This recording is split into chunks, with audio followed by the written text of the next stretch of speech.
എന്നിട്ട് ഒന്ന് ആലപ്പുഴ വരികയും ചെയ്യാം, പറ്റുമെങ്കിൽ ഒന്ന് ബീച്ചിൽ പോവുകയും ചെയ്യാം, അല്ലെങ്കിൽ ഉടമ്പടി എടുത്ത്. അപ്പോൾ അവർ തർക്കിക്കണ ഇതാണ്, ആദ്യം ഹൗസ് ബോട്ടിൽ പോയിച്ചും അത് ഉടമ്പടി എടുക്കണം, അത് ഉടമ്പടി എടുത്തിട്ട് ഹൗസ് ബോട്ടിൽ പോകണം. അതാണ് പ്രശ്നം, വേറെ പ്രശ്നങ്ങളൊന്നുമില്ല പാവത്തുങ്ങൾക്ക്.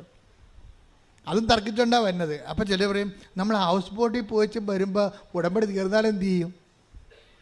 എന്നാൽ പിന്നെ അപ്പോൾ പറയാം എന്നാൽ പിന്നെ നമുക്ക് ഉടമ്പടി എടുത്തിട്ട് ഹൗസ് ബോട്ടിൽ ചെല്ലാം.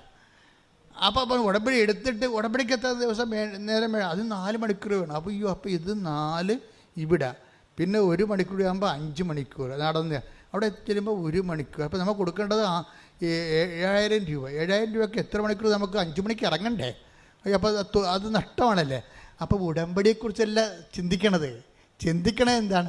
ഹൗസ് ബോട്ടിൽ നമ്മൾ താമസിച്ചത് 4 മണിക്കൂറിൽ നമ്മൾ 6,000 8,000 രൂപ കൊടുക്കണ്ടേ എന്നാണ് ചിന്തിക്കേണ്ടത്.